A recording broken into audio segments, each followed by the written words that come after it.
Hello po mga kabayan, magandang umaga sa inyong lahat. Ayan, welcome po dito sa PB Team House. At ngayon ay marami kasi nag-update sa akin. I-vlog ko daw ulit ang PB Team House natin. Ito nakikita nyo naman ito sa reels ko, kaya lang yung iba dito nga sa YouTube. So, hindi nyo pa ulit nakikita. So, ito na. Actually, tapos na ito buong, baga yung buong, yung loob ng bahay. No? Tapos na siya. So, ang tinatapos na lamang po labas. Marami pang ginagawa sa labas. So, ito kupuan nito dito. Tapos na po ito. Pati yung room. Tapos na lahat. Dito sa loob wala nang gagawin.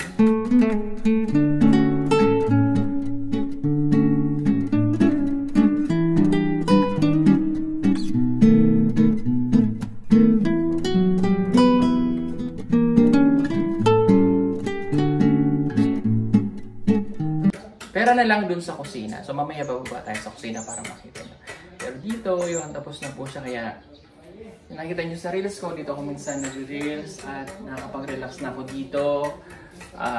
Marami na akong nagagawa. Nakapag-edit ng maayos. Pagising mo sa umaga, upo ka lang.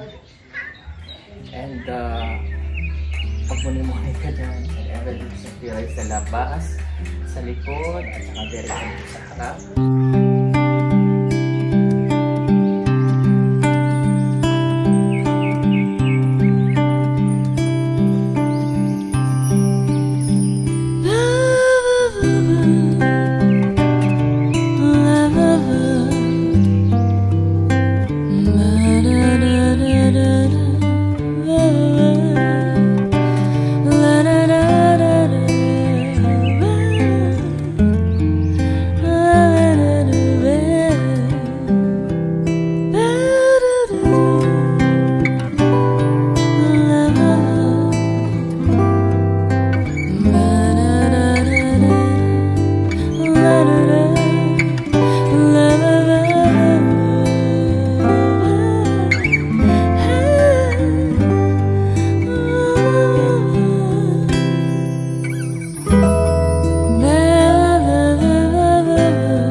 Sa terrace po dyan, tapos na din po yan.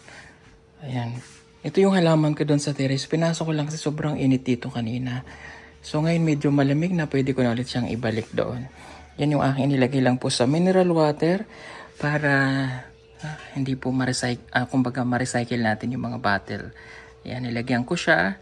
Tapos para hindi magtutubig, yung isang mineral water, ginupit ko ulit ang naging base niya. Ayan. O, tapos ito naman yung, hindi ko alam kung anong tawag dito. Comment nyo na lang po. Ayan, napakaganda niya. Violet po yung ilalim. Ayan. Okay, ito. Natapos na ito. Tapos na dito sa likod din. Napinturahan na siya ng kulay black. Ayan. Pasensya na kayo sa mga sinampay ko diyang basahan. Naglaba ko kahapon ng basahan. Ayan, lalagyan natin yan dyan ng halaman. Dito ko muna sinampay kasi may ginagawa doon sa baba. Hindi ni maaraw. Ayan, pasensya na kayo dyan sa sinampay natin. Naglaba kasi ako ng basahan kahapon. Kaya, ayan. At umaraw. Kaya dyan ko nilagay pati yung sapatos. Yeah, okay na po. Ang sarap dito magkape. Ayan.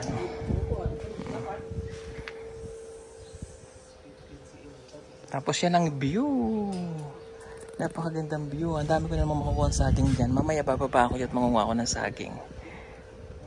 Dito sa loob talagang tapos na po. Dito sa baba tayo, no? Medyo makalat pa rin dito sa baba. Ayan, baba tayo. Ayan ang baba. Makalat pa. Wala pa yung glass cabinet dyan sa taas. Ito pa yung itsura. Ayan yung lamesa. Hindi pa rin namin na uncover. Ayan. Meron ako dyang paglalagyan ng, ayun yung kalan. Nandyan na ang ref. Ayan, nandyan pa yung microwave. Yung ilalim ng hagdan, okay naman na. Ayan, napinturahan na rin siya dito. Okay na, may mga varnish na rin ng mga pintuan. At ito yung kwarto. Pasensya na kayo at makalat pa rin din eh. Ayan. Nailagay na yung double deck. Oh, pasensya na kayo ha. Di pa nakapag-ayos kasi ay tatrabaho ng ating mga panday. Pansamantala dyan muna sila natutulog para maging barracks nila. Ayan. Pero ito ay nabarnisan na. Ayan o, ang pinto. Kaya maganda na siya.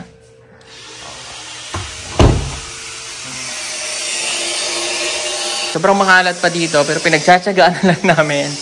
Nililinis na lang araw-araw para wala pong gaanong alikabok.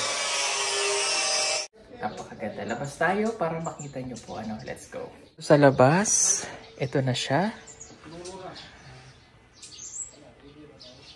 Ayan, malinis na. Nilinis kayo ng isang araw. Hampasan ako dyan paglilinis. Nandito na yung labas mga kababayan. At pag umaga dito nga ako tumatambay. Hindi ako nagkakape. Sobrang nakaka-relax po dito. At yun nga, nilagyan ko na dito ng mga halaman katulad po nito. Ayan, comment nyo na lang kung ano yung tawag dito sa halaman na ito. At meron din tayo dito ng pakpaklawin. Ayan. At saka meron tayo dito bonsai. Saka yung money tree doon sa dulo.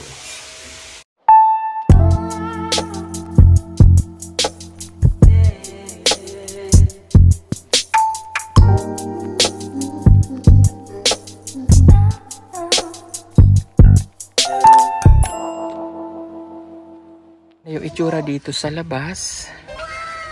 Ayan. Ang ganda ng mga babayan. Yung ibang halaman ay doon ko muna siya inilagay. Pero hindi pa talaga yan yung halaman na para dyan. Kasi ay mayroon tayo dito mga kawayan na nabili.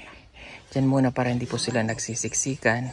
Tsaka natin sila ayusin pag okay na. Ayan, okay na yung hagdanan dito. Ayan na yung kulay. Ayan. At doon may ginagawa. Mamaya explain ko sa inyo kung ano yung pinapagawa natin doon. Ito na itsura dito sa labas.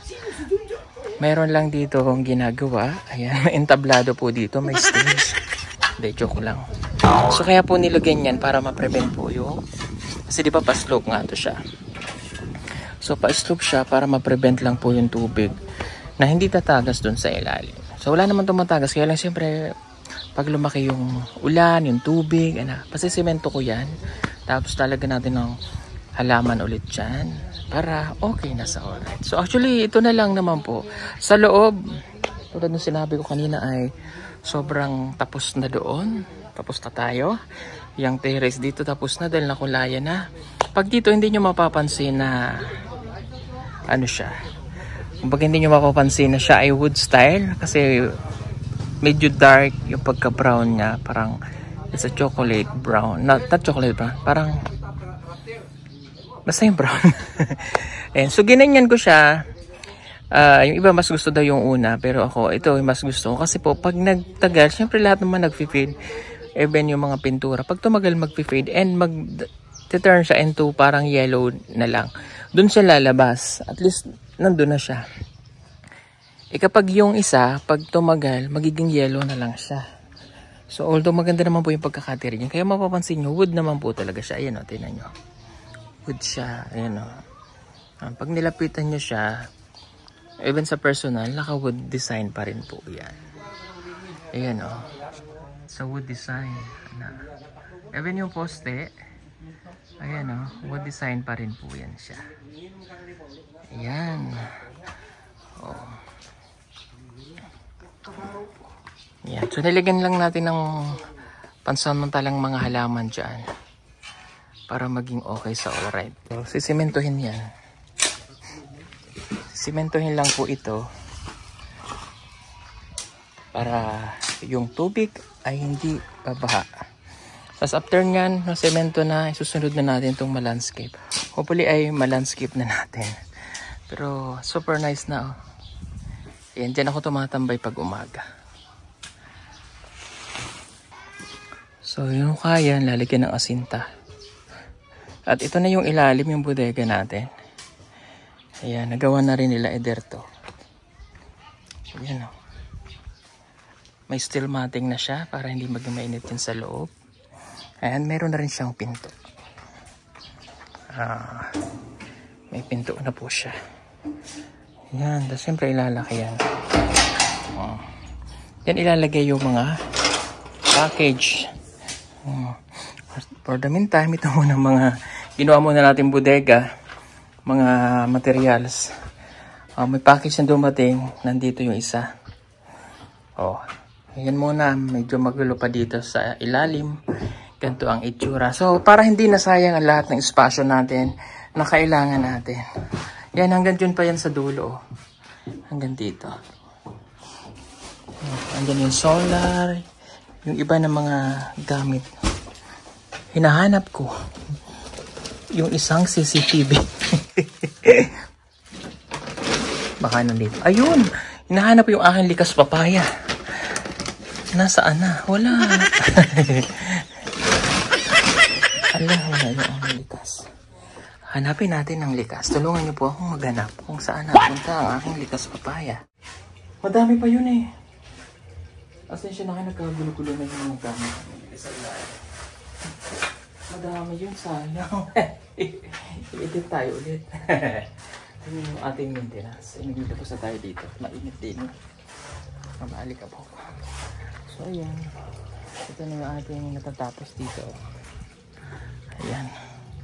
Pero medyo marami pa rin tayong gagawin. Kasi kita nyo po ito. Ayan, ilalagyan pa ulit ng hagdanan. Hagdanan, no? Para hindi po maputik. Ganon siya. Ayan.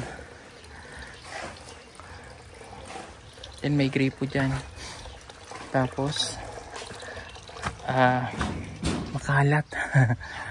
Ang dami pa kasi natin tatrabaho.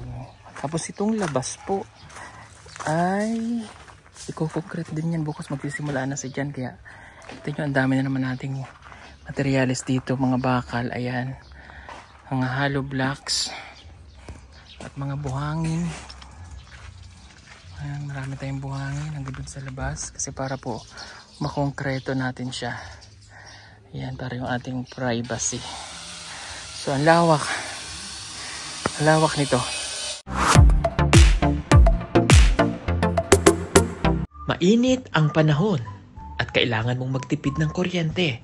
Huwag kang mag-alala dahil meron tayong solar stand pan. Pwede mo na itong gamitin gamit ang solar panel at pwede rin ito sa electric. Napakadali lamang nitong gamitin. Isaksak lamang ang cable ng solar panel sa stand pan.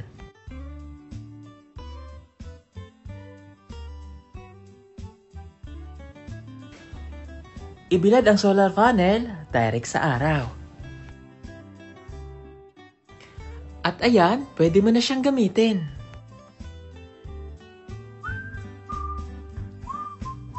Napakaganda nitong solar stand pan na ito at napakatibay.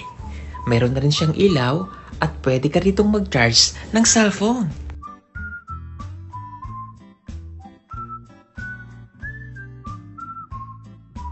Kaya ano pang inaantay ninyo? Mag-order na at mag-message lamang po kayo sa aming messenger account at PB Team Solar.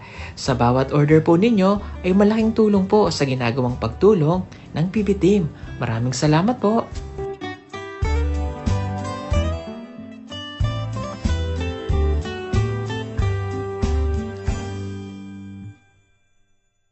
At ang aking mga halaman na ating tinanim ay unti-unti nang nakaka-recover.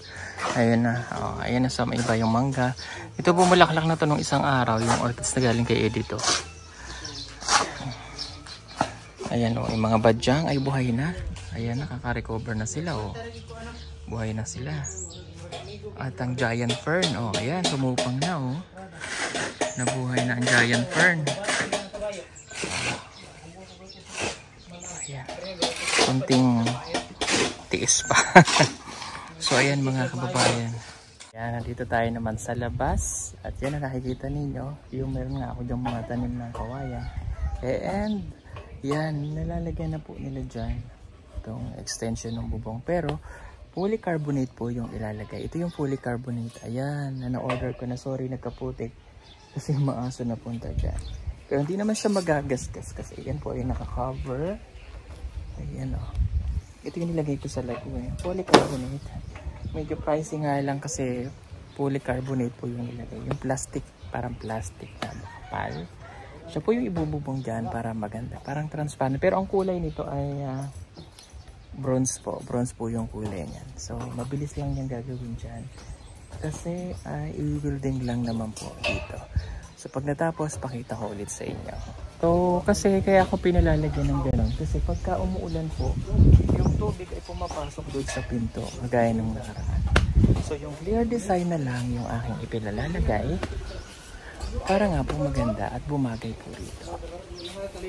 Kaya announce na lang natin kung kailan ang ribbon cutting ng ating PB Team House. At dito nga po pala kami mag-Christmas. Hopefully natuloy. Dito mag-Christmas sila Ate Nida, sila Nanay, sila Myling. Dito po sila mag-Christmas sa PB Team House. Hopefully nga po ay matuloy ngayong December. At sa mga nagtatanong kung mas gaano ang naggastos natin dito sa PB Team House, i-announce na lang po natin yan sa ribbon cutting kung magkano. Ano po, ayan. At kung gusto niyo po na ganitong disenyo, pwede nyo kopyahin, pwede nyo gayahin.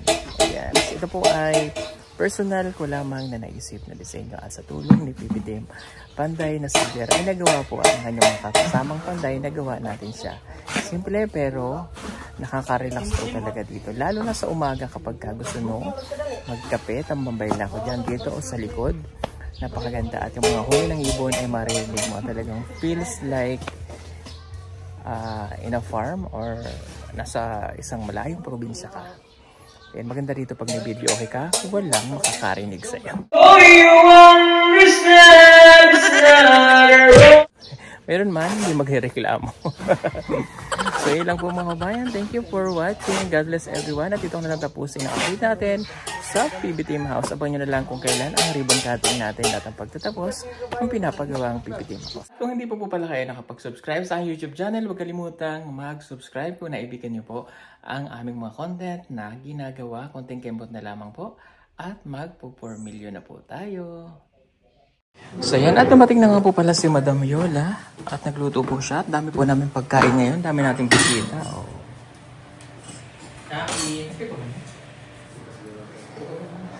Yan, kakain po tayo. At ang ulam ng ating mga panday ngayon ay tinolang manok. Sige po, upo na po kayo tayo. Upo po. Yan, tabihan niyo po yung senior. Sabihan niyo po ang senior. Tinatawanan na siya. Sige kuya, upo ka dyan. Tabihan mo ang senior. Yan. Sige, upo. Ikaw dyan, Day. Ako nang bahala sa sarili ko. No problem. Oh, ayan, kakain na po kami. Ang ulam po namin ay fiesta. Dami ulam, ano pa?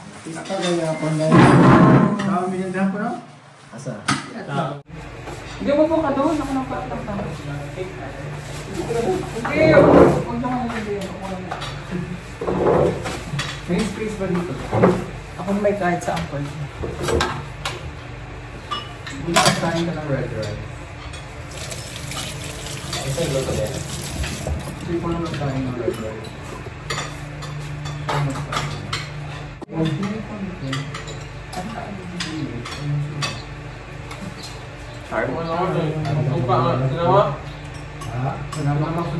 Harap. Ang ilang po po ay pinangat.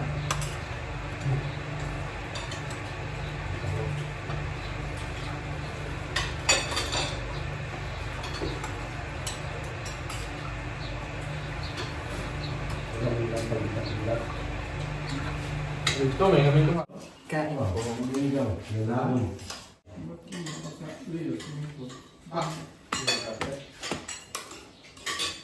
Ano ito? Katong may dirty kitchen? Katong may mga mulberries. Ito, ito. Grabe ko, pero ko dito. Nato, ato. Marami pong salamat sa inyong lahat. Kundi dahil sa inyo, hindi natin magagawa ang bahay pangarap ng PB Team House dito sa Davao. God bless everyone.